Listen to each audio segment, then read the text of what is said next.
When you hear something like this, you feel bad because he accepted accountability for Paul it. George didn't just get suspended, he disappeared overnight. 25 games, no pay, no warning, no leaks. One cold NBA statement dropped like a bomb, banned substance violation. That's it. A 9-time All-Star, a 51 million superstar, gone until March. Fans were confused, teammates were blindsided. The Sixers were suddenly missing their most reliable two-way player in the middle of a playoff race, and the league refused to explain anything.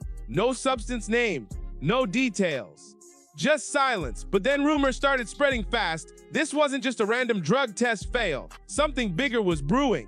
And when George finally broke his silence, the whole story flipped. Perfectly. If you're a Sixer fan, you've been disappointed. He didn't play too many games last year. Now he's going to miss games, an inordinate amount of games already. This is after having left knee surgery in offseason and missing games at the start of this season. Mental health, that's what he pointed to. Not partying, not steroids, not anything illegal, treatment. And here's why people believed him. George has been open about anxiety for years.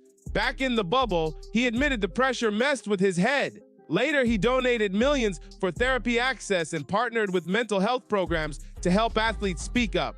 So this wasn't some last-minute excuse. Under NBA policy, a 25-game ban usually signals a first offense tied to restricted medication. Experts say it could be antidepressants, anxiety meds, or ADHD treatment that wasn't cleared through league paperwork. One administrative mistake.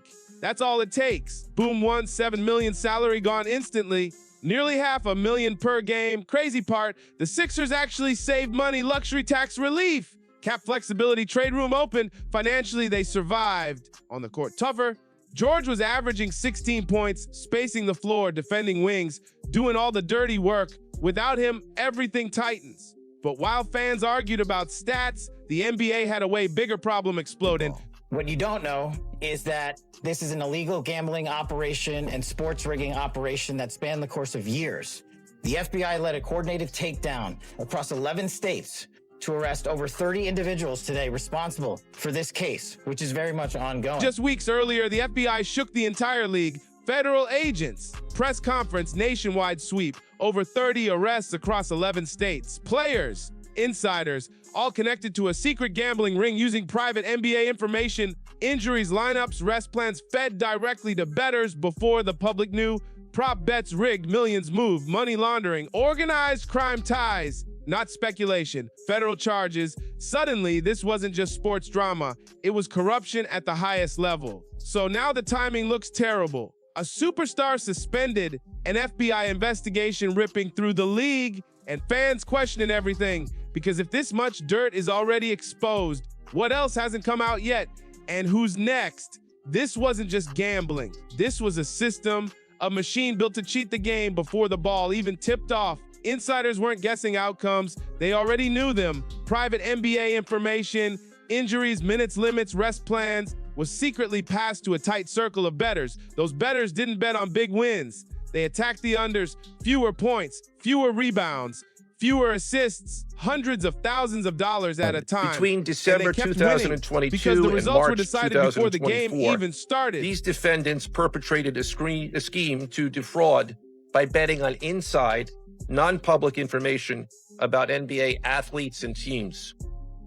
The non-public information included when specific players would be sitting out future games, or when they would pull themselves out early for purported injuries or illnesses.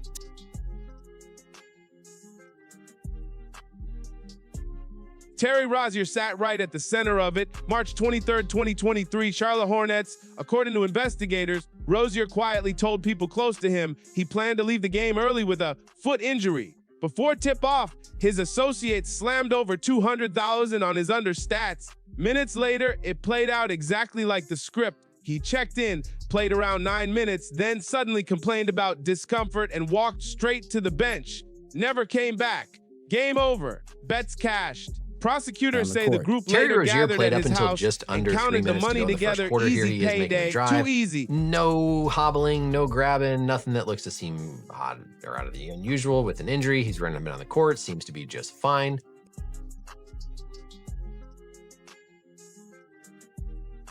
But here's where it gets suspicious. A doctor later reviewed every second of that game footage. Nothing, no limp, no grabbing the foot, no rush to trainers. He looked completely relaxed, sat casually for 5 full minutes like nothing was wrong. Then, right before the quarter ended, he slowly took off his shoe. Perfect timing. We can see him here Almost sitting staged, on the bench like after the injury he's come out of the only game. This is existed about when the bets 2:12 were left in already the locked first in. quarter. And you'd think if there was some foot soreness, maybe you'd be seeking medical help. You know, you'd be having your athletic trainers evaluate you, looking at things, rubbing on your foot. Nope, Rozier just sits here seemingly carefree, not making any motion whatsoever towards his foot. Next possession down the court, 1:40 left in the game. Still Rozier sitting there comfortably, not making any motion to his supposedly sore and uncomfortable foot.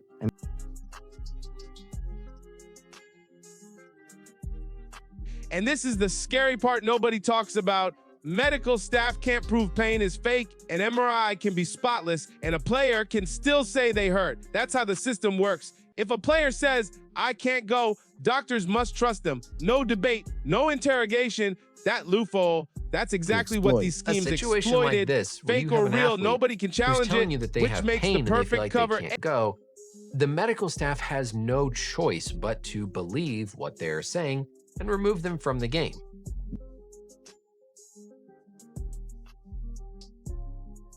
Then comes Damon Jones, the inside source. Prosecutors say he leaked confidential info about Lakers stars when LeBron James or Anthony Davis would sit or play limited minutes before the public ever knew. That's gold for gamblers. In one case, a 100,000 bet was placed using Jones' tip about Davis being restricted. It actually lost. And get this, the bettors demanded their money back like it was a bad business deal. That's how deep this ran. But the betting hustle, that was only half the nightmare, because the second operation sounded straight out of a spy movie. Rigged underground poker games, shuffling machines that scanned every card, tables that could see face-down hands, hidden cameras in lights and chip trays, wireless signals feeding data to off-site operators in real time, basically impossible to lose. Who at the time of the scheme was a former NBA player and is currently the head coach of the Portland Trail Blazers. And also Damon Jones, a former NBA player and coach. What the victims, the fish, didn't know is that everybody else at the poker game, from the dealer to the players, including the face cards, were in on the scam.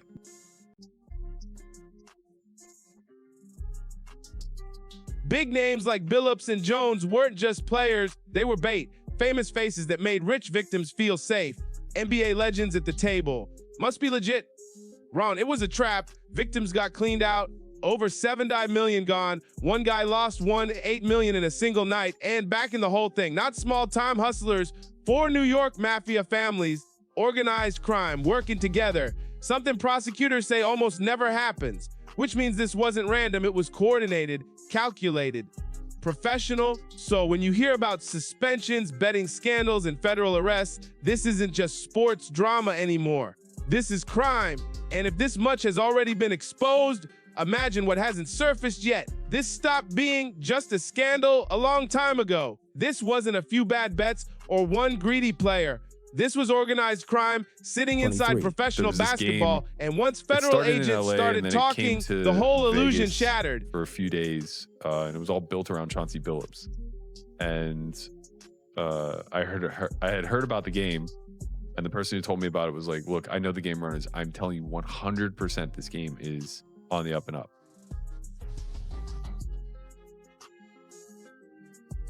While announcing the biggest corruption case basketball has ever seen, the U.S. attorney accidentally said Toronto Rangers instead of Raptors, one tiny slip, and the internet exploded with memes. But behind the jokes, careers were collapsing in real time because the fallout hit fast. From illegal gambling and illegal betting on various NBA games, about the performance of players on, among other things, the Charlotte Hornets, the Portland Trail Blazers, the Los Angeles Lakers, and the Toronto Rangers.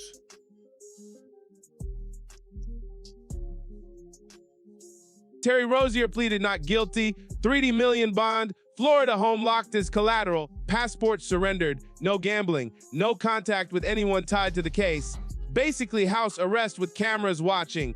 Then Miami tried to freeze his money, all $6 million of his salary, placed in escrow, zero pay while the case played out. The Players Association stepped in immediately, and they didn't play nice. They argued the league rules only allow unpaid leave for domestic violence or abuse cases, not gambling charges. The arbitrator agreed. Every dollar released, full paycheck, even while under federal investigation. That ruling stunned everyone because now the precedent is clear. You can be charged and still get paid like nothing happened. Teams hated it. Like to sit Players there and loved be it. Hypocritical about certain things. I homeboy gamble, Arnie. You know, bet it. You know, we've been on teams. We played cards. We played spades. We played talk. But with that being said, every year they would give us forums on what and what not to do. One of those things where if somebody asks you if a certain player is playing, you say no. So all these guys knew what was at stake. And I'm just ashamed that they put themselves and put their family and put the NBA in this position. Phillips didn't get that luxury. He's a coach. No union protection. Suspended instantly. $7 million salary basically gone. Assistant coach steps in. House sold. Reputation destroyed overnight. Damon Jones. Same legal storm. Not guilty plea. Bond posted. Heavy restrictions. But if the jury says guilty, up to 40 years behind bars. Man, this ain't got nothing to do with damn gambling addiction. This ain't got nothing to do with addiction. These dudes are stupid. Why are they stupid? You, under no circumstances can you fix basketball games. Under no circumstances. I love to gamble. The notion, like, Rozier makes $26 million. Him betting, giving people information or taking himself out of games, how much is he gonna benefit taking himself out the game to get unders? Like, he's making $26 million. Colin Cowherd.